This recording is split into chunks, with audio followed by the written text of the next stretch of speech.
योगी जी पैदल चलने वालों को हवाई जहाज से चला रहे हैं। काम कुछ रुका है, उसके बाद विकास की नदियाँ बहेंगी। ये विरोधियों की साजिश है। विरोधी ऐसा कहते हैं क्योंकि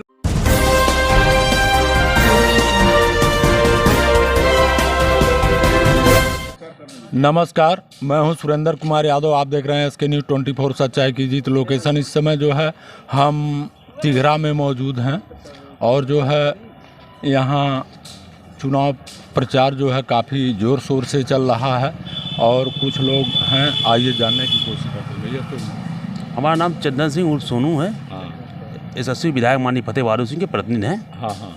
विधानसभा तो करते किस हैं। पद के आप दावेदार हैं? हम दावेदार, सीट पिछड़ा हो गया इसलिए हम समर्थन है कमल के फूल के। अच्छा। कमल के योगी और मोदी जी के नेतृत्व में हाँ कमल के फूल को जिताना है। हाँ। तो मान लीजिए जो है किस तरह का विकास कर पाएंगे आप लोग?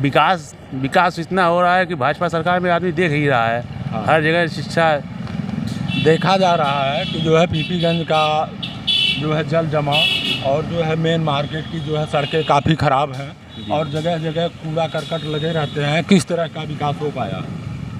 विकास तो बहुत हुआ है।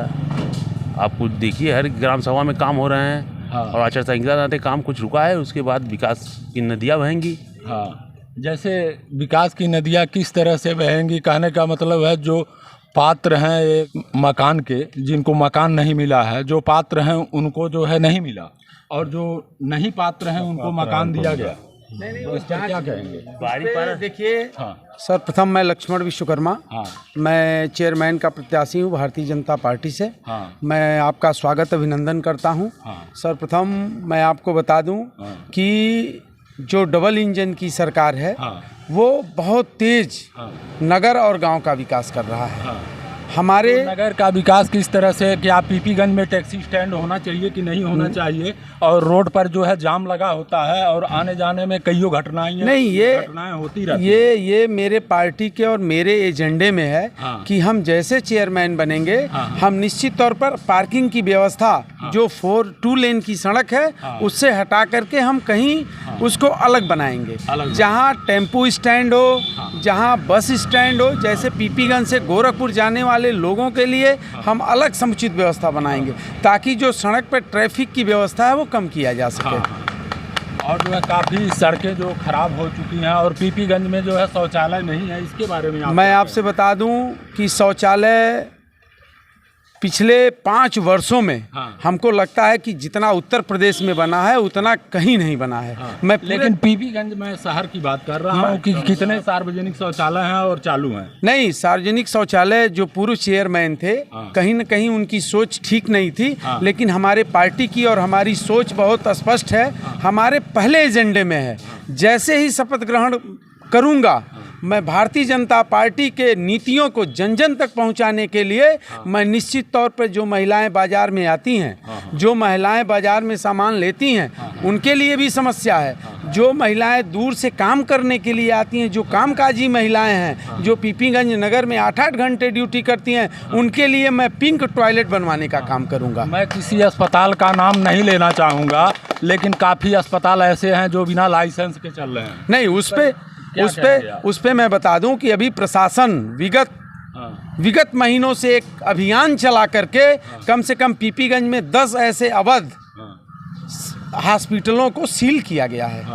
जैसे आप कहीं भी देख लीजिए, आप चले जाइए जंगल झझवा वाले रोड पे, आप चले जाइए थाने वाले रोड पे। अभी दैनिक जागरण ने प्रकाशित किया था कि पीपीगंज में 15 अवैध हॉस्पिटल लॉक किए गए, उनको सील किया गया, जांच किया गया। इस पे सरकार बेहद गंभीर है। उन अस्पतालों का नाम बताएं जो सीज किया गया। नहीं, जैसे यस हॉस्पिटल था एक, जो मैं जानता हूँ। एक अंदर थाने के अंदर हॉस्पिटल था। मैं नाम तो नहीं पर्टिकुलर जानता हूँ, लेकिन मैं ये जानता हूँ कि पीपीगंज नगर पंचायत में 15 ऐसे हॉस्पिटल थे जहाँ डॉक्टर डिग्री धारक नहीं बैठते थे, उनके नाम पे संचालित किया जाता था। इस नाते उसको सील करके जांच की कार्रवाई की जा रही है। बिल्कुल। और बेरोजगारों को जो है रोजगार किस तरह से मिल पाएगी? उत्तर प्रदेश का सौभाग्य है। मैं आपसे पुनः करता हूं कि परम पूज्य योगी आदित्यनाथ जी महाराज गीडा में 35,000 करोड़ की योजना लेकर के आए हैं। आप देखिए बड़े बड़े फैक्ट्री लग रहे हैं, 500 करोड़ की फैक्ट्री लग रही है, 1200 करोड़ की फैक्ट्री लग रही है। मैं गोरखपुर मंडल के कम से कम मैं आपको बता रहा हूँ कि 50 लाख रोजगार सृजित हुआ है, अभी सृजित हुआ है। चाहे मेरी 2 मिनट मेरी बात सुन लीजिए, चाहे वो डिस्टिलरी की फैक्ट्री हो, चाहे वो साइकिल बनाने की फैक्ट्री हो, चाहे वो प्लास्टिक बनाने की फैक्ट्री हो, उसमें रोजगार कौन करेगा? यहाँ का नौजवान करेगा, यहाँ के बेरोजगार करेंगे। आप देख लीजिए कि जितने, ऐसा नहीं है कि सिर्फ सरकारी नौकरी ही रोजगार होता है। एक चीज़ मैं आपको बताना चाहता हूँ कि फर्टिलाइजर सबसे बड़ा कारखाना जी बनाया गया, और उसमें जो है कितने इधर के लोग लगे हुए हैं। मैं आपसे बता दूं कि उसमें इंजीनियर से लेके श्रमिक तक उसका एक मानक है। उसमें आवेदन किए जाते हैं। हमारे इधर के काम करता वहाँ नहीं काम करते? 100% हैं। मैं दावे के साथ कहता हूँ आपसे कि गोरखपुर परिक्षेत्र के लोगों का ऐसा कहना है कि जो है ज़्यादा करके बिहार और जो है गुजरात से लाया गया। नहीं, ये विरोधियों की साजिश है। विरोधी ऐसा कहते हैं, क्योंकि विरोधियों ने कुछ नहीं किया, विरोधियों ने सिर्फ हार का सामना किया। मैं आपसे बता दूं कि योगी आदित्यनाथ जी महाराज के नेतृत्व में हम लोग 2014 जीते, मोदी जी को यशस्वी प्रधानमंत्री बनाए, 17 में योगी आदित्यनाथ जी की की सरकार बनी, और फिर हम 17 में जीते, फिर हम 19 में जीते, और फिर हम नगर पंचायत का बहुत ही ऐतिहासिक जीत हमारी होने जा रही है 23 में। और मैं आपसे वादा करता हूं, क्या सभी सड़कें गड्ढा मुक्त हो पाई हैं? एकदम हो पाई हैं। आप चले आइए। तो मैं कईयों सड़कों का जो है प्रूफ मेरे वीडियो में है कि कईयों सड़कें मैंने दिखाया है, और जो है वो अभी तक वहाँ तक जो है विकास क्यों नहीं पहुँचा? आप 6 लेन की बात क्यों नहीं करते? आप 4 लेन की बात क्यों नहीं करते? गांव का आदमी 6 लेन पर ही केवल नहीं चलेगा। अरे श्रीमान जी, मेरी बात तो सुन लीजिए। आप कभी गीडा पे चढ़िए और आ जाइए पीपीगंज, आपको लगेगा कि मैं स्विट्जरलैंड में चल रहा हूँ। ऐसी सड़क है। आप चाय मोटरसाइकिल पे पीजिए, वो चाय गिरेगी नहीं। और आपसे मैं बता दूं, आप गांव की बात करते हैं, मैं पीपीगंज से बढ़िया मार्ग की बात करता हूं। मैं पीपीगंज से को जो है जगत बेला से और जो है कौड़िया मार्ग की बात मैं करता हूं। केवल जो है जगत बेला में किस तरह की सड़कें हैं आप जरा उसकी डीपीआर बन चुका है श्रीमान जी। सड़कें जब बनती हैं, लोग जब चलते हैं तो सड़कें टूटती हैं। परम पूज्य योगी आदित्यनाथ जी महाराज उसका डीपीआर बनवा करके उस पर 22 करोड़ रुपया देने का काम किया है। और पूरे प्रदेश में, मैं गोरखपुर की बात नहीं करता, मैं नगर पंचायत की बात नहीं करता, मैं पूरे उत्तर प्रदेश की बात करता हूँ कि जिस तरह से सड़कें बन रही हैं, जिस तरह से 6 लेन बन रहे हैं, जिस तरह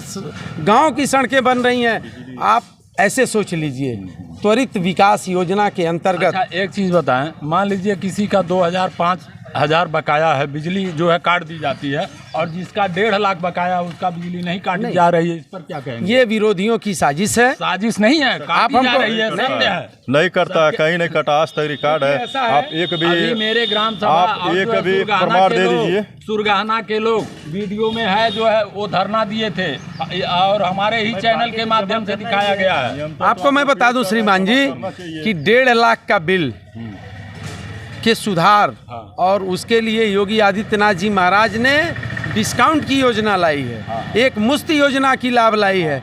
क्योंकि जो बिजली है वो खरीद के आती है, चाहे वो बम्बई से खरीद के आए, चाहे गुजरात से खरीद के आए। ये कहना नहीं है कि मतलब खरीद के नहीं आती है और बिजली का बिल नहीं दिया जाए, लेकिन जिसका 1.5 लाख बकाया है उसका बिजली नहीं काटी जाती, और जिसका 1000-2000 बकाया है उसकी बिजली काट दी जाती है। नहीं, इस बात को मैं नहीं मानूंगा। आपको ये भी चर्चा करना चाहिए। अगर आप गांव में रहते होंगे, आप 2017 से आज तक बिजली की स्थिति देख लीजिए। शाम को क्या कभी 2017 के पहले बिजली मिलती थी? नहीं, आज मिलती है। आज मिलती है ना। इसको भी आप मीडिया के माध्यम से इसको भी रखिए। बिल्कुल रखता हूँ कि आज पीपीगंज में 24 घंटे बिजली है। हम लोग लालटेन के नीचे बैठते थे, आप इन्वर्टर और बैटरी वालों का तो व्यवसाय खत्म हो गया। उसको क्या करेंगे? पहले मिट्टी का तेल मिलता था, गांव-गांव में घर घर दीपक जलते थे, तो अब जो है मिट्टी का तेल भी नहीं मिलता। मतलब जो है अब सुधार हो चुका है, तो जो है आवश्यकता ही नहीं रहा, तमाम व्यवस्थाएं हो गई वैकल्पिक। योगी जी को आपको धन्यवाद देना चाहिए बिल्कुल, कि बिल्कुल। आपको सस्ती हाँ। 8 वोल्ट का 10 वोल्ट का बल्ब आ रहा है, हाँ। जो पहले 100 वाट का बल्ब होता था। नई तकनीकी आ रही है। योगी जी पैदल चलने वालों को हवाई जहाज से चला रहे हैं। आपको ये सोच बतानी चाहिए जनता की। बिल्कुल बताता हूँ, जैसे जब बताऊंगा तभी जनता जो है जागरूक होगी और जो है अपने सवालों को करेगी। आपको से मिल करके बहुत अच्छा लगा और जो है देखते रहिए SK न्यूज़। फिर मिलते हैं अगले बुलेटिन में, तब तक के लिए दीजिए इजाज़त। नमस्कार।